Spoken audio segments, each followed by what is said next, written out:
Ito ba dalawang papel? Ito yung konstitusyon ngayon. Bantay kayo dito. Bantay kayo dito. It would have a long and lasting, miserable life for you all. Ito yung konstitusyon natin.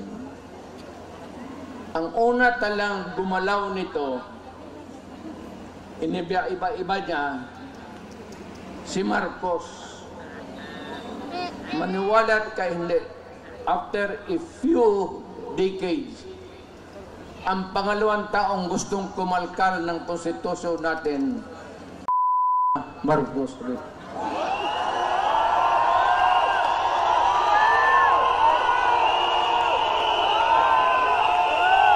Ano ang dahilan? Gusto lang nilang ito. Sabi man itong mga naging congressman rin ako. Sabi nila, ito lang mga provision, edukasyon, papasukin natin yung mga lahat, Princeton, kung ano yung maganda. Okay naman tayo. Yung UP natin hindi naman matatalo. Education, advertisement. Para sa akin, hindi na kailangan. Walang kwenta. Yan ang excuse ni Marcos noon. Pati ang excuse ni Marcos noon. Marcos. Pareho yung linya. Except dito, sa isang linya lang, nandyan. Yan lang ang target nila. Ito, excuse yan ito para mabuksan lang ang konstitusyon. Hindi mo sabihin na ito lang ang galawin namin. Pag nagalaw yung konstitusyon, walang makakapara, lahat na everything go. Ang gusto nilang pakialaman, ito, yung termino ng tatay niya, na binalastog niya, at itong konstitusyon ngayon ni Martin Romualdez, asawa ni Lisa, kasi si Bongbong. Ano ang gusto nila? Pahabaan ang konstitusyon. Kasi noon nga, nilampastagan ni Marcos, napaalis siya sa Pilipinas, sinauli yung original. Pero, ginawang original, pero ang ginawa, one term lang ang president. 6 years, walang re-election. Kagaya sa akin. Yung konstitusyon na inabot, under which Marcos was elected, ganon rin. One term, 6 years. Ito, excuses na lang ito. Kagaya nito ni Marcos rin sa tatay na. Ang puntarya talaga nila, ito, dito, ito. Yung term extension.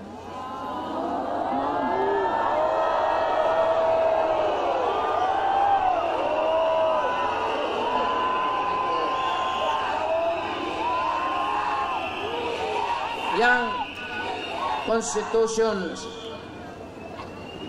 kung saan na siya nahialal, one term, 6 years. Ngayon, gusto nilang Chacha, People's Initiative. Ang balita ko, may pangatlo na yan, Constituent Assembly by Congress. Mukhang inumpasahan na nila kahapon.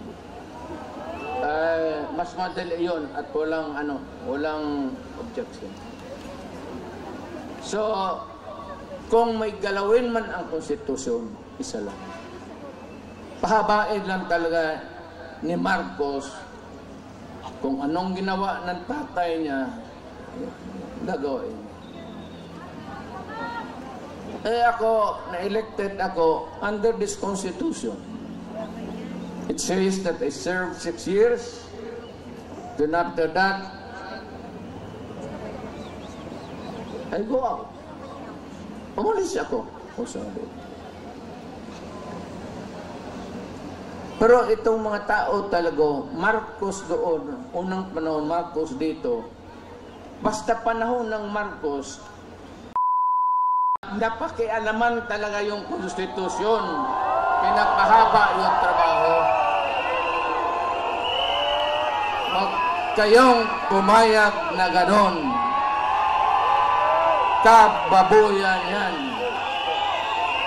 Sabi ko sa iyo, hindi tayo magkakilala lahat. Kung unang panahong nakita tayo dito sa Maynila, magpatayan tayo. Eh, Ilocano ka, Batanggenyo ako, Bisaya ako, Waray, Buro. But in 1935, yung matatanda natin, yung mga minuno natin, nung binatawan tayo ng Espanyol, ang Espanyol nag-istambay sa Pilipinas ng 400 years.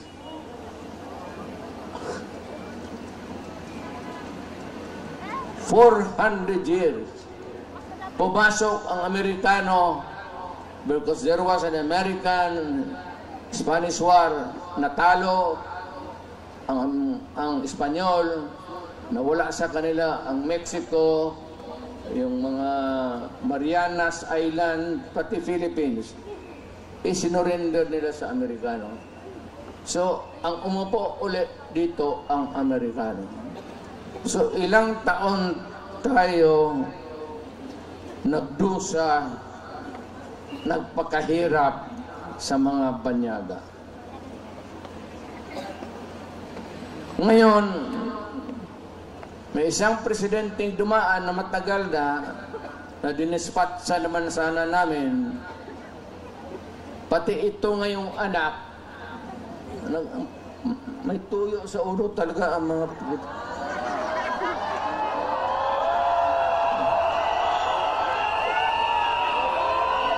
gusto pahabain. Sila lang naman yan yung gustong mapahabain ang termino nila. Ang Pilipino lamang interest niya magpahaba ng termino.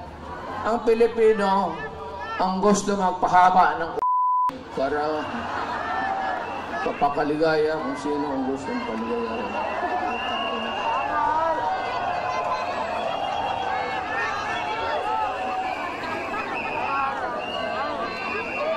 Hindi na ako magtatagal kasi wala itong salita.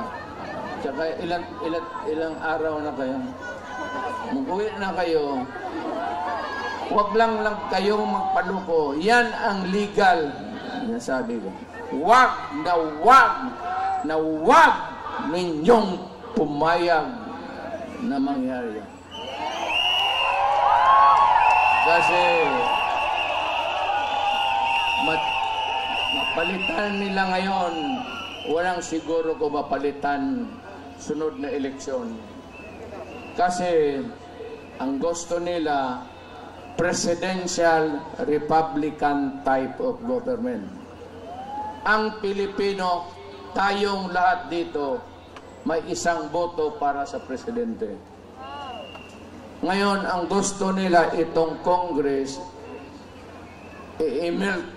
tutunawin nila, gawain lang parliament. Ang magboto sa presidente o prime minister, ang tawag na dyan hindi presidente, prime minister na, ang mga assemblyman o kaya yung mga congressman ngayon, hindi na kayo makaboto. Nada. No more. Kaya huwag kayong pabayag. Bas matunaw na yung mga kamay ninyo. Sabihin ninyo doon sa kapitbahay ninyo, kapag pumirma ka niyan, papatayin kita. magpatayan na lang tayo dito lahat. Huwag kayong pumayag sa kabalustugan na yan. Masisira ang Pilipino. You would lose your direct vote. Ako gusto ko si Marcos. Ako gusto ko si Ramos. Ito, isang boto ko lang to.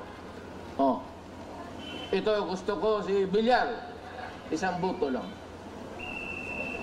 Pag tinunaw nila ang constitution ngayon at yung sabi nilang bagong constitution, itutunaw na nila ang lalabas niyan, ang presidente maging prime minister na. At ang mga yung mga congressman ngayon, assemblyman na, wala ng Senate, wala ng House of Representatives.